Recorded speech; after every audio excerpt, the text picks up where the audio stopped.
สำหรับในเกาะฮอร์มุซเนี่ยนะอเมริกานี่ขายน้ำมันเดี๋ยวนี้นะขายน้ำมันเอาน้ำมันเก่ามาขายเอาน้ำมันใหม่มาแทนอเมริกาได้ยังบ่ทันเว้าถึงแคนาดาแคนาดาก็เงียบไปก่อนมันที่เป็นไปทางไหนมันที่อยู่ค่ายใดหลังจากอิตานี่ลงไปแล้วมันที่มีภัยขึ้นมาเขาต้องเบิ่งตัวนั้นในเวลานี้นะแคนาดานี่ยังเป็นประเทศเงียบอยู่ยังเงียบอยู่บ่มีหยังบ่ทันมีผลกระทบด้านการทหารการเมืองเพราะด้านการทหารแคนาดาก็มีทหารบ่ฮอดแสน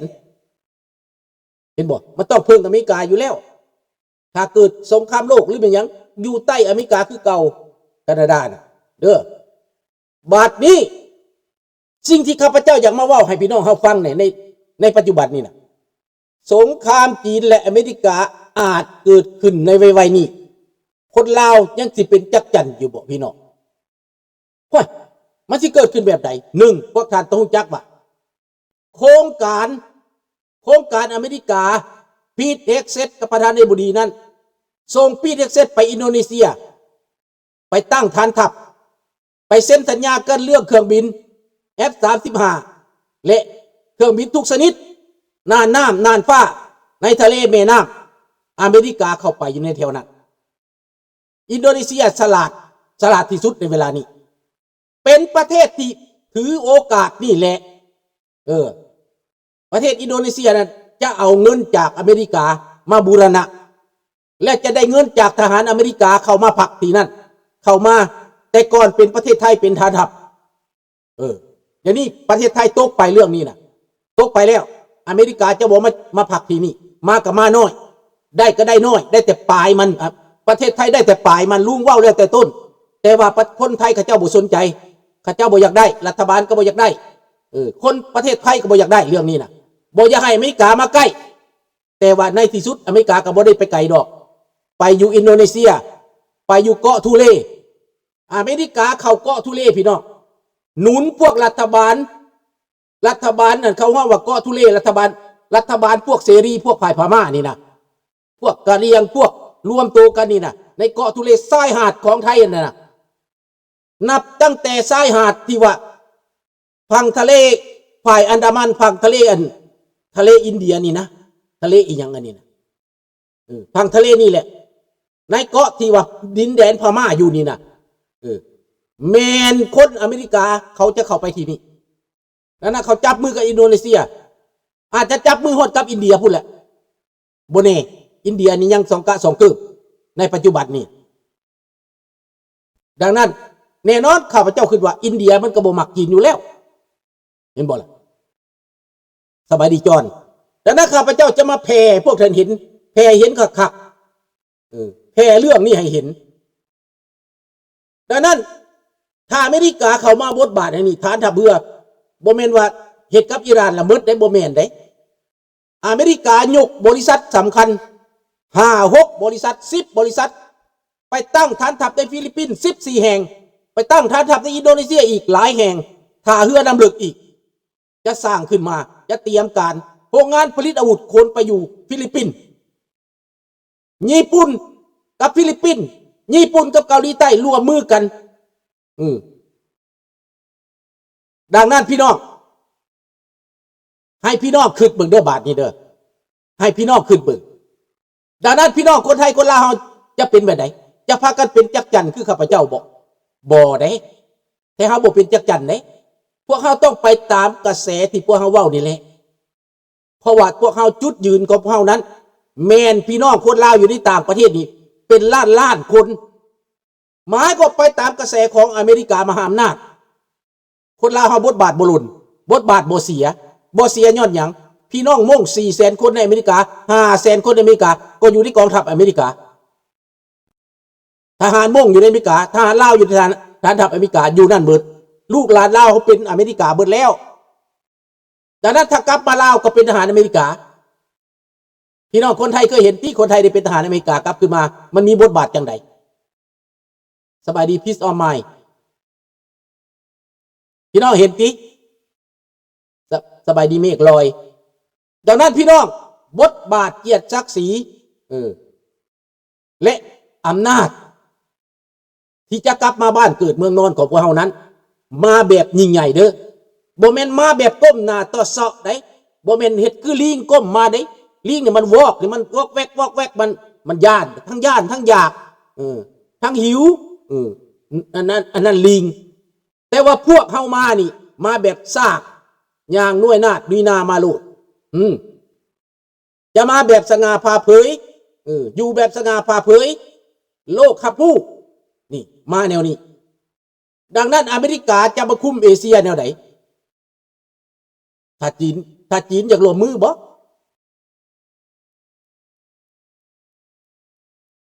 นั่นละข้าพเจ้าเว้าให้พี่น้องคนไทยได้เข้าใจนี่รัฐบาลบางเถื่อไหนทหารบางเถื่อเปลี่ยนในตอนนี้นักการเมืองเปลี่ยนหรือบ่เปลี่ยนบ่รู้จักแต่ทหารนี่อาจเปลี่ยนเพราะทหารเขาเห็นแล้วว่าถ้าว่าเป็นแบบนี้นะมันไปบ่ได้ทหารเขาอาจจะขึ้นอยู่ในใจเขาแล้วเขาอาจจะขึ้นในใจถ้าเกิดมาอีหลีเขาอาจจะประกาศรวมก็ได้อันนี้ภาคแต่ว่าซ่าแล้วประเทศไทยนี่ซ่าแล้วสบายดีบุญคงซ่าอยู่บนไหนซ่าอยู่บนว่าความไวเนื้อเสื่อใจหันแต่ดีอยู่วันหนึ่งดีอยู่วันไหนประเทศไทยนี่อยู่ถ้าว่ายังตัดสินใจได้หมายกว่าเปิดให้กองศูนย์ใหญ่ในประเทศไทยหมายกว่าอยู่เชียงใหม่นะ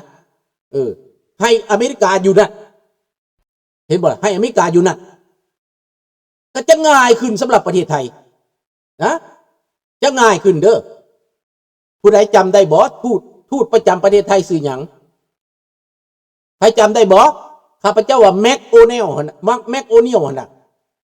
เป็นคนที่ว่ามีเชี่ยวชาญด้านนี้ได้ทูตแม็กโอเนลที่ไปประจำอยู่หั่นน่ะ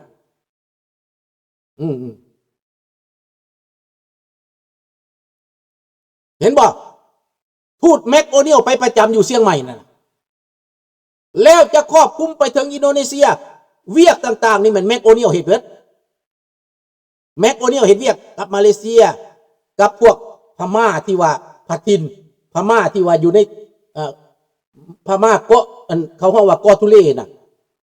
พม่าต่อสู้นี่นะพม่าเสรีนี่นะแม่นแม็กโอเนลประสานงานเบิดพูดละแต่เหนือเทิงใต้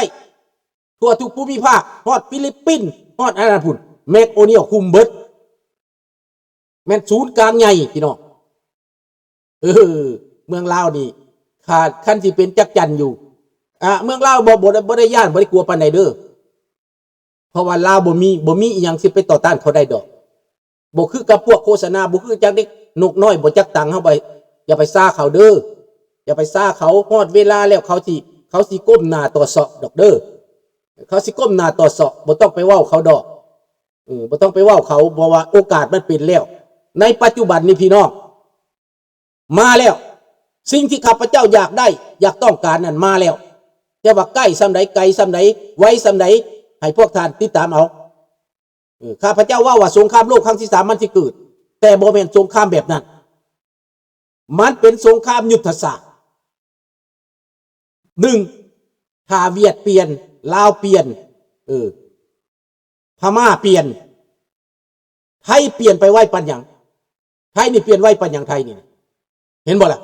เพราะว่าไทยบ่พร้อมจะไปหลบกับอเมริกาได้บ่ไทยจะบ่ไปหลบกับอเมริกาเฮาต้องเบิ่งจังซี่ประเทศไทยยังมีความสัมพันธ์ที่ดีอยู่หากแต่ว่าเรื่องการเมืองมันเป็นไปบ่ได้เรื่องการเมืองน่ะมันวุ่นอยู่ในไทยดังนั้นอเมริกาจึงเข้ามาใกล้ไทยบ่ได้เพราะว่าจีนคุมอยู่ดิจีนมันคุมจำนวนหนึ่งอยู่มันครอบงำอยู่ก็เลยเฮ็ดหยังบ่ได้ในเมืองไทยน่ะแต่ก็บ่เป็นหยังเนื่องจากว่าความฉลาดของสถานทูตความฉลาดของรัฐบาลอเมริกาความฉลาดของนักการเมืองนักการทูตเขาประสานงานเก่งยุทธศาสตร์การเมืองเขารอบไว้เบิดแล้วพี่น้องถ้าเฮ็ดสงครามถ้าจีนเฮ็ดสงครามนะมันอยากเฮ็ดอย่างนี้นะจีนนี่ก็อยากเฮ็ดสงครามได้กำลังเริ่มแล้วไต้หวันก็รวมมือกันกับฟิลิปปินส์รวมมือกับญี่ปุ่นและไต้หวันก็ได้ดังนั้นถ้าจีนหวังว่าสิแบ่งแยกเขาหวังว่าสิล้มอำนาจยึดอำนาจไต้หวันเป็นไปบ่ได้พี่น้องเป็นไปบ่ได้หวังสิใส่พวกลูกน้องเก่าเจียงไคเซ็กกันนะไปยึดนะ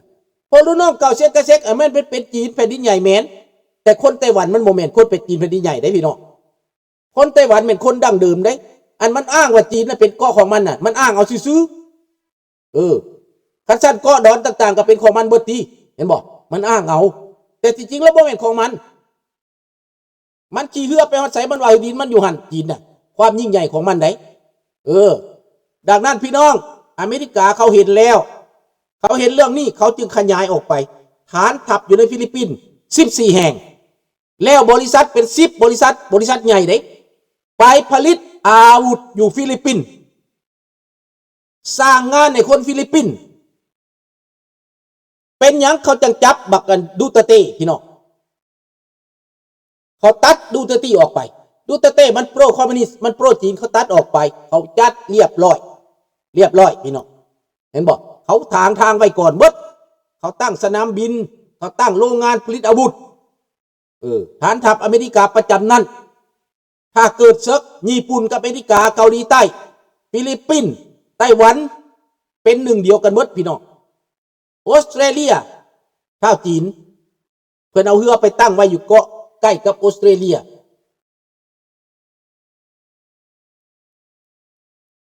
แม่นแหละอารุกังนั่นแหละเพราะว่ามันสิตายอยู่ภายในแล้วมันแตกแยกอยู่ภายในจีนนั่นมันแตกแยกกองทัพกับอันนั้นแตกแยกกันไหนพี่น้องเอ้ยมันเป็นโอกาสบางคนว่าจีนนี่นะมันสิมาลาวมันขี่ทางรถไฟมาโลดถ้าเกิดสงครามจริงๆนะถ้าจีนสิขี่รถไฟมาน่ะพอดีเลยพี่น้องอเมริกาใส่โทมาฮอกใ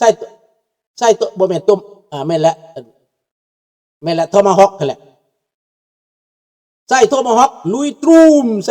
ส่ขวานอันขวานนั่นข้ามน้ำคานบอกข้ามน้ำอีสังหั่นนะและอัดปากทำตูม2ลูกเท่านั้นแหละจบเลยจีนน่ะเฮ้ยพี่น้องบ่ต้องไปเขาบ่ได้เอาทหารเข้าไปเด้เขาส่งลูกนั้นไปก่อนเด้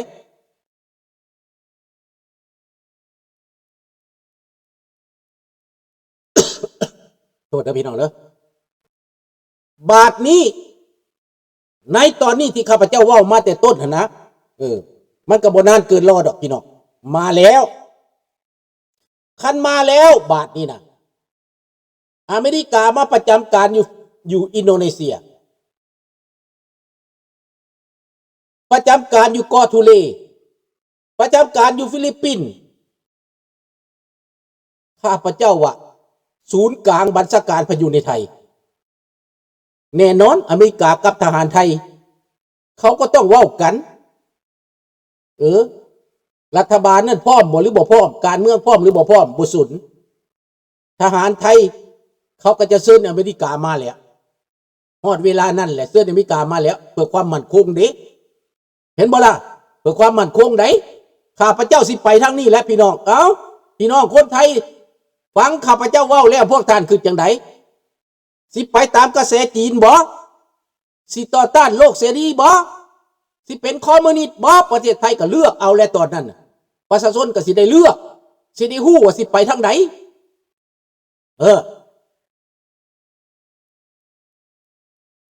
จานไผ่ว่าจังไดเสเด็กเนี่ยตังลาชินอาฟิสla une attitude arrogante et semble prête à